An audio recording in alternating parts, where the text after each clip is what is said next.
Welcome everyone to the Redflex, the one and only channel in the whole world, hosted by four brothers, all from Manchester, who are all on the screen today. It's a rare occurrence these days. I have been away, so everyone else has been holding the forecast, been very happy to take over the reins, take over the mantle.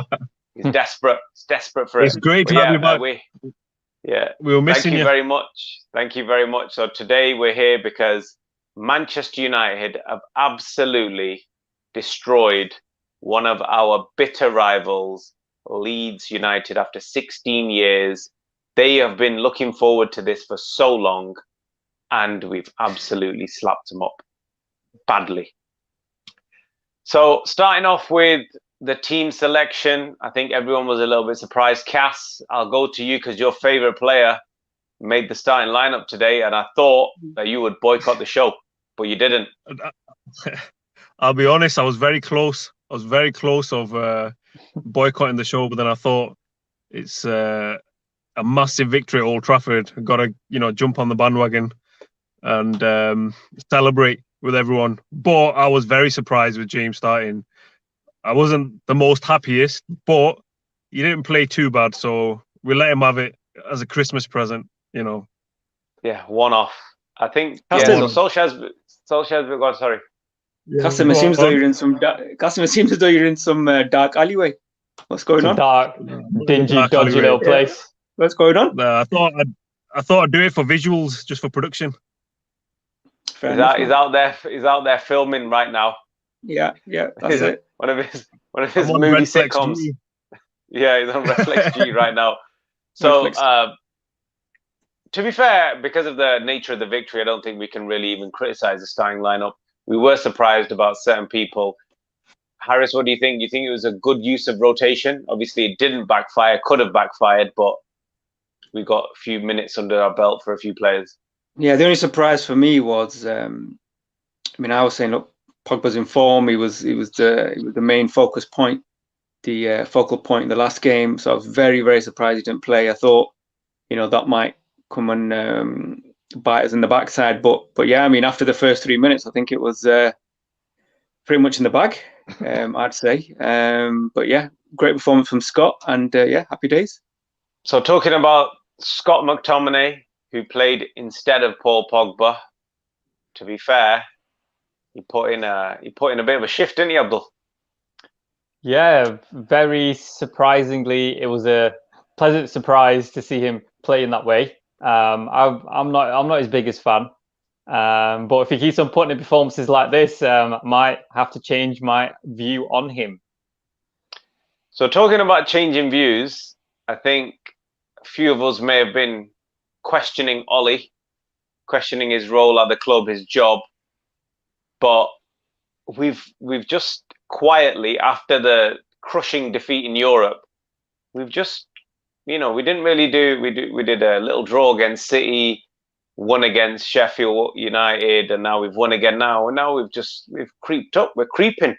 What are we thinking of this, Harris? Yeah, I don't want to say what kind of Roy Keane said on Sky Sports after the game. It was like, United are the best of the rest. I think that's a massive statement, not one which I could make, because are we not the best of the rest? Like who is the rest? If you look at our squad, we've got a good squad. Our starting 11, our bench was strong today. Yeah, it's just, I don't know. Like 4 weeks ago, everyone was drooling over Chelsea, and then 2 weeks ago, everyone was drooling over Tottenham. I think we're just kind of flavour of the week. Flavour of the fortnight. Flavour of the fortnight, yeah. That's all it is. Look, we've got tough fixtures. I was saying to Cassim before, if we're 4 or 5 points behind, with a game in hand come the first round of fixtures in January, then yeah, maybe we can start talking. But there's loads of games in a short space of time. I think we have to give it until at least January before we start saying that we're going to be title contenders. Yeah, Cass, we're a third of the season, give or take. I think we played 13 games out of a possible 38. So if my maths is right, that's just over a third of the season. What are you? I'm sure a few weeks ago it had been the worst start we'd ever made, and now I think it's one of the better starts we've made in a very long time. Where do you see it going? Are you Are you cautious like Harris? Are you let's get the number 21 out, 21st title? What are you? Where are you? I think while I was watching the game today, I did throw out the 21, but I think it's one of those seasons where, because of the pressure on the players, we're going to see a lot of kind of shock results. Based on that, if you think of it, are Chelsea better than us? I'd say probably not. Are Tottenham better than us? Probably not. City, are they better than us? Probably not. So based on all of that, why can't we do it? Obviously, we've got our flaws, I know that, but all I'm saying is I'm looking forward to January the 17th, Liverpool versus Man United. I think Harris shared a stat with me before. I'm not going to steal his thunder. I'll let him explain what that is, but both teams will go into that match with records on the line. And I'd quote something from Kevin Keegan.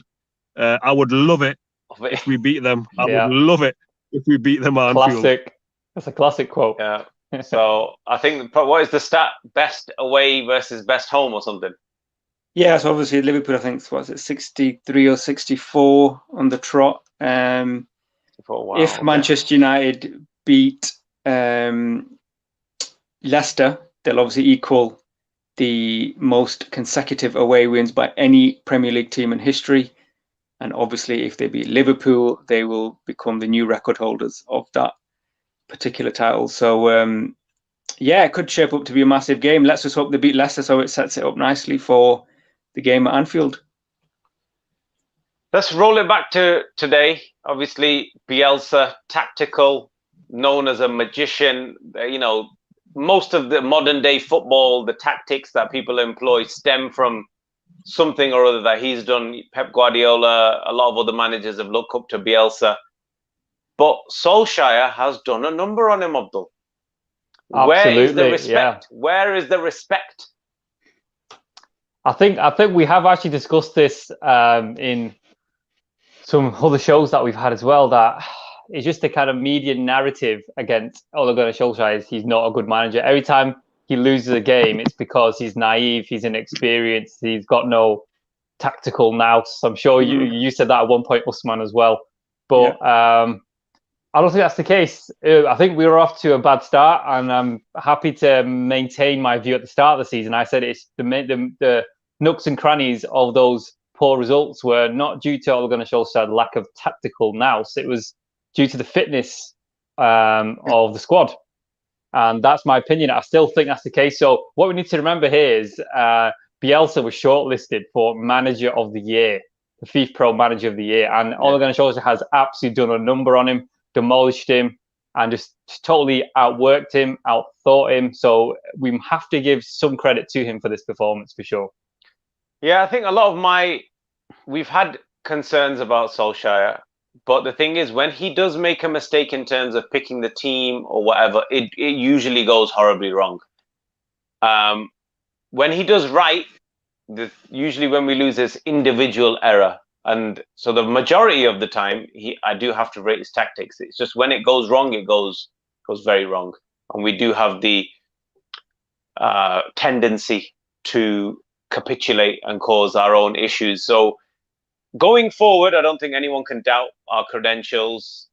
Defensively, Harris, did you still see some weak points?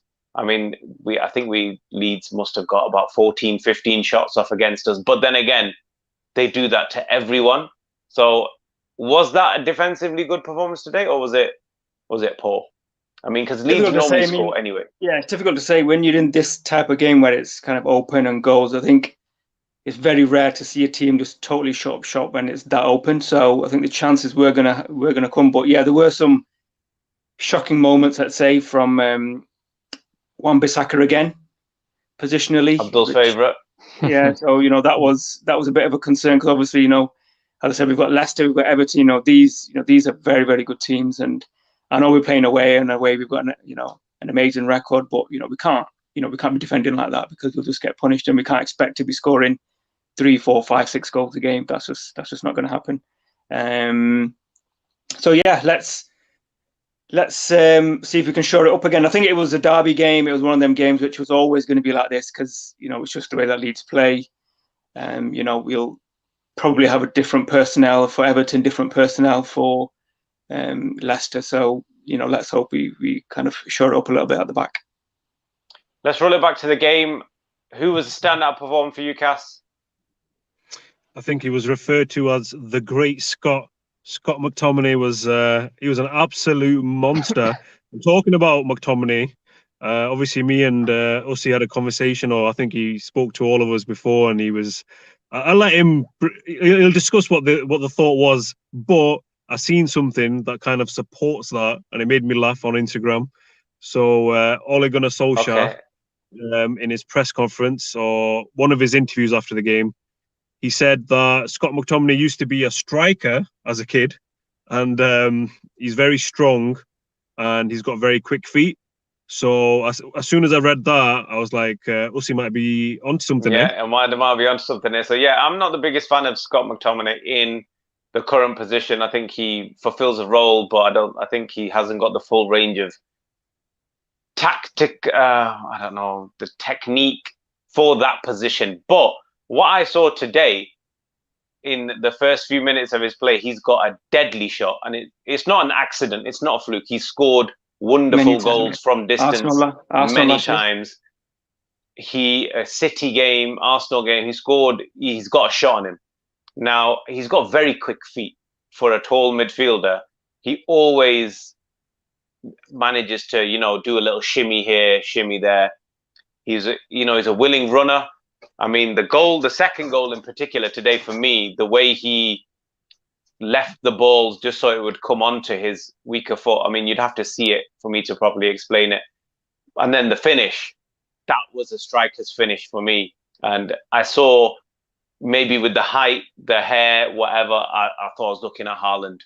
I honestly thought I was looking at Erling Haaland there. And I'm thinking, you know what, Scott, we might save that 80 mil and just shove him up there, because to be fair, the problem in his game is his passing. He hasn't got the full range of passing for a midfielder, but he's got a shot, he's a willing runner, and he's a physical presence. And to be fair, for me, that's a good bench option for a striker. But anyway, we digress. So, Cass, you've given your man of the match to Scott McTominay. Abdul, what about you? I think it's hard to look past him, to be honest. The way he started the game, that literally won us the game. So, yeah, I have to give it to Scott. Harris, what about you? Can't disagree, really. I mean, Bruno had a good game. Yeah. Bruno had a good game, obviously. Funnily enough, Bruno's goal, 2 assists, Martial, 2 assists, not even in the conversation today. Yeah. But yeah, has to be Scott. Yeah, I think so. Immense. Yeah, he did. It was one of his better performances. He has got that in his locker. He wasn't pushed. He wasn't harried like he normally is, against a very, like a quality opponent. Like Neymar did get the better of him in the second leg at points in that game. But I think today, tactically, I think Solskjaer got it right. The energetic midfield. To be fair, I think we did something different today. I don't know if everyone agrees, because Fred and Scott were very willing runners today.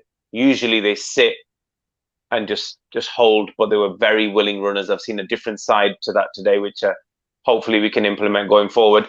So Scott McTominay, man of the match. Any other special mentions, Harris, for anyone?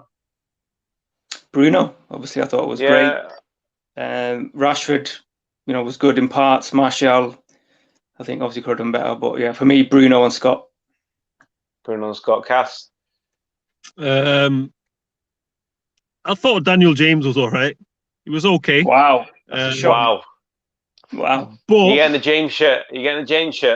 No, it's definitely not on the Christmas list. But what I will say, he's still not good enough. For top 6. Anyone with aspirations for the Premier League. Come on. If you got Daniel James in the team, you don't win the Premier League. That's just the facts. I agree.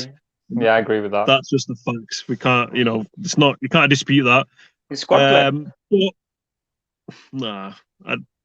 But would he be anywhere near like 99 team or any Fergie team? That's different. He'd be serving the tea. That's what he'd be doing. He'd be serving the tea to the boys. That's the only position he'd have.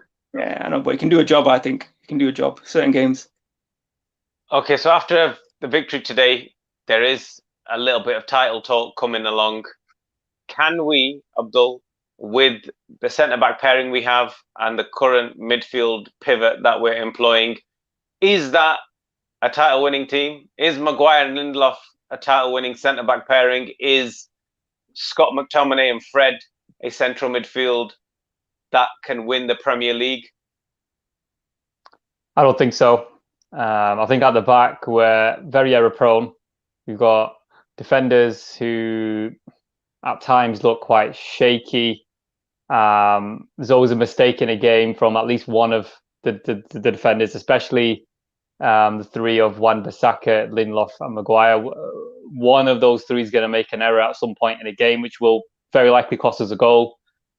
So up front, though, we are looking good. But I think because defensively, when we need to shut up shop or when we need to maybe try to control games, defensively, I don't think we're actually good enough to actually win the league. Because at some points in some games, you need to get those scruffy 1-0 wins like we used to get when we used to win the league. And I don't think we're going to be able to do that. Harris, you said if by January we're in striking distance, combined with the fact that Abdul says that we haven't got a team willing to win the title fully, maybe, who do you bring in January? If United are second, 3 points behind Liverpool, maybe let's just say just beating Liverpool, January 17th, we've just beaten them. We're a point away or 3 points away or within striking distance. Do you go big in the transfer market and who do you get? 100% you go big. Upamecano and Sancho have to come in. If they're serious about winning the league, you get them 2 in straight away. 150 million combined total, whatever it is. If they're within points of Liverpool or they've just beaten Liverpool, you have to take advantage of this season. This is season going to be one like no other. So this may well be our best chance to win the league for another few years. So yeah, if we're within striking distance, them two have to. So you're saying a centre back and a right winger short. Yeah. So you're all right with our current midfield options? Yeah, of course. We've got 3 holding players. They've all got different strengths and attributes. Got Donny van der Beek. We've got Pogba back in form. We've got Fernandes. Yeah, for me, it's not an issue. Okay, Cass, who do you bring in, Jan? Who do you bring in if we're in striking distance and you've got ambitions to win the league? I think we don't have to bring anyone in. We have to get people out. And I want to see Paul Pogba out of Man United in the January window. That will improve the morale. It will help us focus on what we need to focus on. And the only way we can do it is by getting Pogba out of Old Trafford as soon as possible. Okay. Don't know about so you're bringing in anyone to replace him? You're pushing for a Grealish? Or you're leaving what we got? I think Grealish might be out of our price range. They're going to probably want about 70, 80 million, I think, for him. I don't know if he's worth Pogba. If you get that for Pogba, for example, you get that for Pogba in Jan, then do you put your money, do you put all your eggs in the Grealish basket? Me personally, I would say no for now. I'd kind of see in the summer. So you think that, or let's just say to push Liverpool all the way, you're okay with what we've got and just get rid of Pogba? Yeah. Abdul, in my opinion. what about you? In your opinion? I think, firstly, on your point, Cassie, I think we need to keep Paul Pogba until the end of the season. If he wants to go at that point and there's an agreement to go, fine, he can go at that point. I've got no issues with that. And then in the summer, we've got time to kind of strengthen that area. If we get rid of Pogba, that means we're actually weakening our team, weakening our squad. If we're going for a push for this year, I think he needs to stay. I understand your point, Gus, in that you feel like he's a bit of a kind of, let's just say, a virus in the camp, or there's something negative. We need a vaccination. Surrounding we need a vaccination now. He's got the vaccine. But we won't go into that too much right now anyway. Somebody needs to develop a vaccine then, I guess. But in my opinion, he needs to stay. We definitely need a centre-back with a bit of pace, and that will kind of counteract some of the issues we have when we try to actually press teams, because then the teams know that we're not going to really go for a full press because we haven't got no pace at the back. Wan-Bissaka has got a bit of pace, but he's always kind of not in the right place where he needs to be. So I think we need a centre-back.